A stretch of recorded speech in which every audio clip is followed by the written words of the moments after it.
আজিতো আমি 164 ষ্টেটমেণ্টছখিনিৰ ওপৰত আমি ছাবমিশ্যন দিছোঁ। 164 হৈছে আপোনাৰ যোনখিনি হাকিমৰ আগত দিয়া যায়, চ' সেইখিনি আপোনাৰ অন অ'থ হয় প্ৰথম কথা। তাত মিছা কথাৰ কোনো ধৰণৰ মানে চান্স নাথাকে। আৰু তাত সেইখিনিতো গোটেইখিনি পঢ়ি চোৱাৰ পিছত কোৰ্টে শুনাৰ পিছত তাততো কোনো ধৰণৰ মানে এনেকুৱা ধৰণৰ বস্তু পোৱা নাই। উল্টা এনেকুৱা দেখা গৈছে জুবিন দা নিজেই গৈ পেলাই পানীত এনজয় কৰিছে, নিজৰ ফূৰ্তিখিনি কৰিছে যেনে যি কৰিব লাগে। যোনখিনি মানে হাৱা বাতৰি বা উৰা বাতৰি চলি থকা বুলি আমি দেখিছোঁ অতদিনে, যে মানে এই কোনোবাই ইনষ্টিগেট কৰিছে, কিবা কৰিছে, হেন কৰিছে, তাৰপিছত মাৰ্ডাৰ প্লেনিং কৰিছে, কনস্পিৰেচি, সেইখিনিৰ পৰা আমি একো নাপালোঁ সেইখিনি। আৰু বাকী আপোনাৰ অহাকালিলৈ যোনখিনি ডকুমেণ্টছ আৰু বাকী আছে আমাৰ চাৰ্জশ্বিটৰ পঢ়িবলৈলগীয়া, অনাৰেবল কোৰ্টক জনাবলগীয়া, সেইখিনি হৈছে আপোনাৰ পুলিচৰ আগত পোৱা ষ্টেটমেণ্টছ। সেইখিনি তাৰ পৰাও আমি কিছুমান বস্তু আমি পিক কৰি পেলাই সেইমতে যাম। And lastly and most importantly যোনখিনি মেডিকেল এভিডেঞ্চ আছে এই কেছটোৰ লগত ৰিলেটেড, সেইখিনি লাষ্টত ছাবমিশ্যন দি পেলাই আমি কমপ্লিট কৰিম। চাৰ্জশ্বিটখনত যিখিনি দিছে ধৰক SIT-য়ে, সেইখিনি চাৰ্জশ্বিটখনত তাত হত্যাকাণ্ড যেন হয়নে, কিবা লাগে নে এনেকুৱা? নাই, আমাৰতো এতিয়ালৈকে একো লগা নাই তেনেকুৱা নিচিনা। চাৰ্জশ্বিট আমাৰ মতে একো লগা নাই। চাওঁ এতিয়া অনাৰেবল কোৰ্টৰ ওপৰত কথা গোটেইখিনি ডিপেণ্ড কৰে। এতিয়া ছেকশ্যন যোনখিনি লেভেল কৰিছে, হত্যাৰ ছেকশ্যনে হওক, যি ছেকশ্যনে হওক, কনস্পিৰেচি ছেকশ্যনে হওক, সেই যোনখিনি ইনগ্ৰেডিয়েণ্টছ আছে মানে সেই পাৰ্টিকুলাৰ ছেকশ্যনকেইটাত, সেইকেইটাত আমি কোনো ধৰণেৰে এতিয়ালৈকে চাৰ্জশ্বিট আমি বস্তু পোৱা নাই। মানে বেল পোৱাৰ সম্ভাৱনা আছে সেইটো নাজানো, অনাৰেবল কোৰ্টৰ ওপৰত ডিপেণ্ড কৰিব। নিশ্চয় আমি এপ্লাই কৰিম আফটাৰ চাৰ্জ হিয়াৰিং।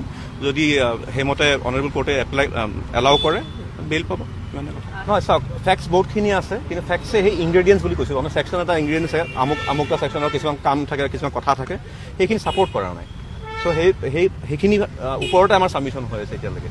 চ' কাইলৈ যদি অনাৰেবল কোৰ্টে সেইখিনি এপ্ৰিচিয়েট কৰি পেলাই এটা জাজমেণ্ট দিয়ে, ডিচাৰ্জৰ আপোনাৰ অৰ্ডাৰ পাছ কৰিব, তেতিয়া আপোনালোকে অট'মেটিকলি গম পাই যাব সেইখিনি বস্তু হয় নে নহয়, বা মানে আছিল নে নাছিল, বা তেওঁ কি অনাৰেবল কোৰ্টে কি বস্তু কি মানে লাইনত মানে সেইখিনি ছেকশ্যন এপ্লাই কৰিব কৈছে, সেইখিনি বস্তু অনাৰেবল কোৰ্টৰ ওপৰত কথা। আমাৰ কামটো হ'ল কি, আমি যোনখিনি বস্তু এপ্লাইড নহয়, যোনখিনি সেইখিনি আমি কোৰ্টৰ সন্মুখত আমি আনি দিয়াটো, সেইখিনি আমি কৰি আছোঁ। এতিয়ালৈকেতো আজিৰ দিনটোত আপোনাৰ শ্যামকানু মহন্তৰ আপোনাৰ এটা কমপ্লিট হৈ গৈছে। তাৰপাছত থাকিলে আপোনাৰ সিদ্ধাৰ্থ শৰ্মা নেকি, সিদ্ধাৰ্থ শৰ্মাৰ উকিলে আধাখিনি কৰিলে, অহাকালিলৈ কৰিব, আৰু তাৰপিছত আমি কৰিম, অমিত প্ৰভাৰখিনি হ'ব। বাকী কেইজনৰ আপোনাৰ এতিয়ালৈকে ডেট ফিক্স হোৱা নাই। তাৰ একো ধৰণৰ মেটেৰিয়েল নাই চাৰ্জশ্বিটত এজ ফাৰ আৱাৰ মানে ভিউ। এতিয়া সেইখিনি বস্তু যেতিয়া আমি কোৰ্টৰ আগত মানে কেটেগৰিকেলি আমি যেতিয়া পুট আপ যেতিয়া কৰিম, তাৰ পৰা যেতিয়া কোৰ্টে এনালাইজ কৰিব হয়, এই কথা যদি হয়, যদি নহয় তো আপুনি ডেফিনেটলি গম পায়ে যাব 2 এদিনৰ কথা আৰু সিমানে কথা।